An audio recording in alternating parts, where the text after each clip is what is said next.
Egypt అనగానే మనకు పిరమిడ్లు, మమ్మీలు, Pharaoh రాజులు, హాలీవుడ్ మమ్మీ సిరీస్ సినిమాలు గుర్తు రావడం సహజమే. అయితే ప్రాచీన ఈజిప్టుకి సంబంధించి చాలా విషయాలపై మనకు క్లారిటీ లేదు. అసలు వాళ్ళ భాష ఏంటో, దాని అర్థం ఏంటో కూడా మనకు తెలియదు. ఎన్నో పరిశోధనలు చేసినా చాలా రహస్యాలు అంతుబట్టనివిగా ఉన్నాయి. అయితే వాటి గురించి కొన్ని ఆశ్చర్యకరమైన విషయాలు ఇప్పుడు మనం తెలుసుకుందాం. నెంబర్ 1, మీరు రాత్రి వేళ ఆకాశంలో చూస్తే ఓరియన్ నెబ్యులా పక్కన 3 నక్షత్రాలు వరుసగా ఒకే రేఖపై ఉంటాయి. ఆ 3 నక్షత్రాలకు తిన్నగా భూమిపై ఈ 3 పిరమిడ్లను నిర్మించారనే వాదన ఇప్పటికీ ఉంది. దీనికి ఆధారాలు లేకపోయినా ఓరియన్ బెల్ట్ పిరమిడ్లకు సంబంధం ఉందని చాలా మంది నమ్ముతున్నారు. ఓరియన్ బెల్ట్ లోని నక్షత్రాలకు ఓ సిరీస్ కి సంబంధం ఉందని చెబుతున్నారు. ఓ సిరీస్ అంటే ప్రాచీన ఈజిప్టుల దేవుడు. ఆయన చనిపోయిన వాళ్లకు తిరిగి జన్మ ఇస్తారని నమ్ముతారు. ఈజిప్షియన్లకు పునర్జన్మపై ఎక్కువగా నమ్మకాలుంటాయి. అందువల్ల ఆ 3 నక్షత్రాలకు పిరమిడ్లకు లింక్ ఉందనే డౌట్ ఇప్పటికీ ఉంది.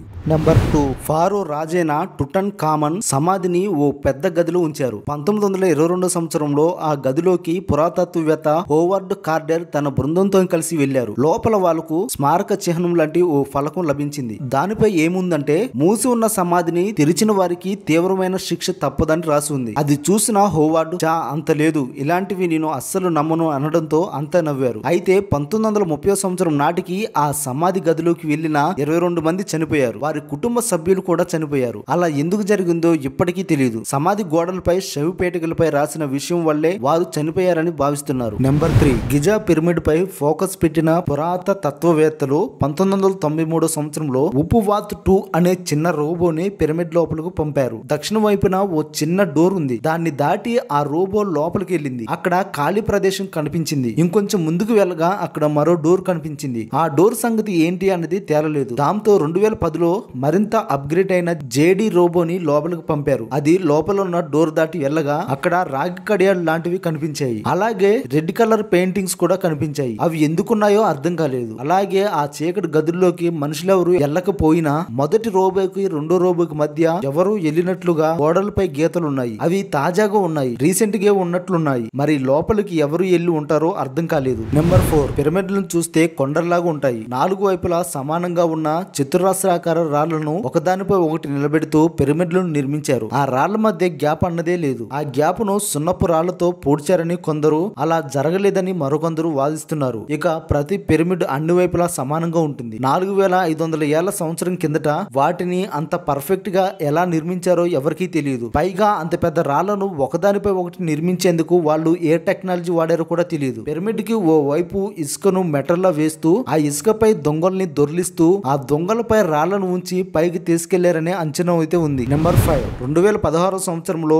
ఇన్ఫ్రారెడ్ థెర్మోగ్రాఫిక్ పరిశోధన జరిపారు. ఆ తర్వాత గిజా పిరమిడ్ కింద వివరణకు అందని పెద్ద కన్నాలున్నాయి. అలాగే పిరమిడ్ పై భాగంలో కూడా అలాంటిది ఉంది. కింద ఉన్న కన్నాలను గదులుగా అనుకోవచ్చు, లేదా భూమి లోపల నుంచి వెళ్లేందుకు రహస్య సొరంగ మార్గాలు అనుకోవచ్చు. వీటి గురించి అడిగినప్పుడు ఈజిప్ట్ ప్రభుత్వం స్పందించేందుకు నిరాకరించింది. ప్రభుత్వం స్పందించి ఏదో ఒకటి చెప్పి ఉంటే పురాతత్వవేత్తలకు కొంత ఊరటగా ఉండేది. ఏమీ చెప్పకపోవడంతో ఖచ్చితంగా అక్కడ ఏదో ఉందనే అభిప్రాయం అయితే వారిలో కలిగింది. నెంబర్ 6, ఇది కూడా ఖచ్చితంగా తేలని విషయమే. పిరమిడ్ల పక్కన సింహం శరీరం, మనిషి తలతో ఉండే స్పింక్స్ ని ఎప్పుడు నిర్మించారన్నది అంతుబట్టని రహస్యంగా మారింది. ఎందుకంటే 19వ శతాబ్దంలో జరిపిన పరిశోధనలో స్పింక్స్ కి మరమ్మతులు చేసినట్లు కనిపెట్టారు. అసలు స్పింక్స్ ఎప్పటిది అని లెక్కలు వేయగా 8000 సంవత్సరాల నాటిదిగా అంచనా వేశారు. అదే నిజం అనుకుంటే ఈజిప్ట్ చరిత్ర అంతా పురాతనమైనదా అనే ప్రశ్న వస్తుంది. గిజా పిరమిడ్ వయసు 4500 సంవత్సరాలుగా చెబుతున్నారు. మరి స్పింక్స్ ని అంతకంటే ముందే నిర్మించారా అన్నదైతే